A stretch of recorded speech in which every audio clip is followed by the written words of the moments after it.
বাইরে অবিরাম বৃষ্টি অথবা ঝিরিঝিরি বৃষ্টি, আর হাতে মোবাইল নিলে তাতে হরেক রকম গরম গরম খাবারের প্রলোভন।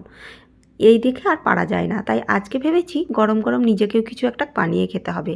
তাই মোমোর রেসিপি আপনাদের সাথে নিয়ে এসেছি। রেসিপি এমন কিছু নতুন নয়, আমরা কম বেশি প্রত্যেকেই মোমো তৈরি করতে জানি। তবে এ বানাতে যা হ্যাপা, তাতে মনে হয় কিনে খাওয়াই বেশ ভালো। এই অল্প একটুখানি চিকেন ফ্রিজের কোনায় কবে থেকে যে পড়ে কান্নাকাটি করছে তার নাই ঠিক, সেটাকেই আজকে কিমা বানিয়ে নিয়েছি। যেহেতু চিকেনের পরিমাণটা একেবারে কম আছে, তাই সবজিই ভরসা। তাই হরেক রকম সবজি ছোট ছোট করে কেটে রেখেছি। তারপর যেই হ্যান্ড চপারটা আছে তাতে করে দিয়ে বেশ মিহি করে কুচি করে নিয়েছি। একে একে পেঁয়াজ, গাজর, ক্যাপসিকাম, বাঁধাকপি, কয়েকটা কাঁচা লঙ্কা, বেশ খানিকটা আদা আর অল্প একটু রসুন সমস্ত কিছু কুচি করে রেখে দিয়েছি। কথা বলতে বলতে আমার সমস্ত সবজিগুলো কুচি করা হয়ে গেছে।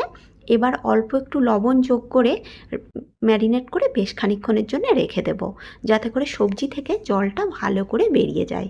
যতক্ষণ সবজি থেকে জলটা বেরিয়ে যাবে ততক্ষণকে ময়দাটাও মেখে রেখে দেব।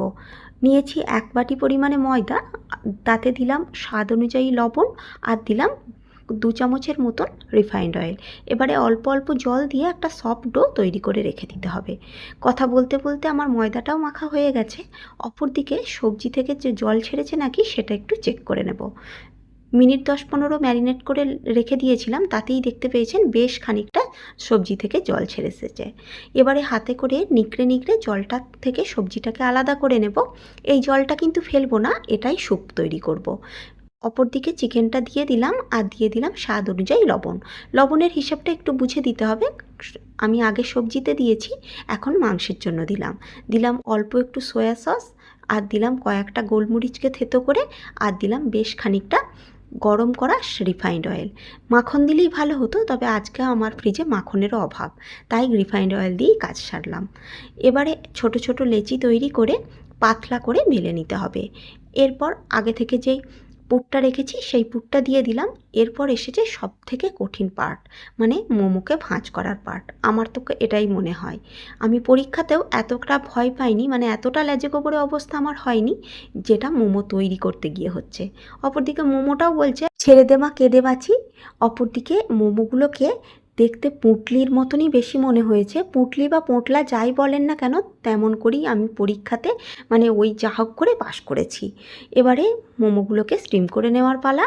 তার জন্য আগে থেকেই জল বসিয়ে রেখেছিলাম একটা কড়াতে, তার উপরে একটা ছিদ্রযুক্ত পাত্র বসিয়ে দিয়েছি।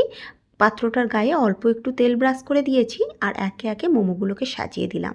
মিনিট 20 মতো স্টিম করে নিয়েছি। তাতেগুলি মোমোগুলো একদম সুন্দর করে স্টিম হয়েছে, আর সাইজেও কিন্তু বেশ বড় হয়ে গেছে। এবারে টমেটো সস দিয়ে সার্ভ করেছি।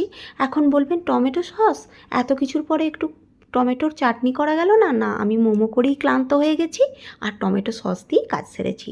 আর নিয়েছি 1 বাটি গরম গরম স্যুপ। একটা মোমো আপনাদেরকে ছিঁড়ে দেখাচ্ছি। দেখুন একদম পুড়ে ঠাসা, খেতে কিন্তু বেশ ভালো হয়েছিল, দেখতে অতটা ভালো হয়নি। যাই হোক, দেখা হবে পরের পর্বে। ধন্যবাদ।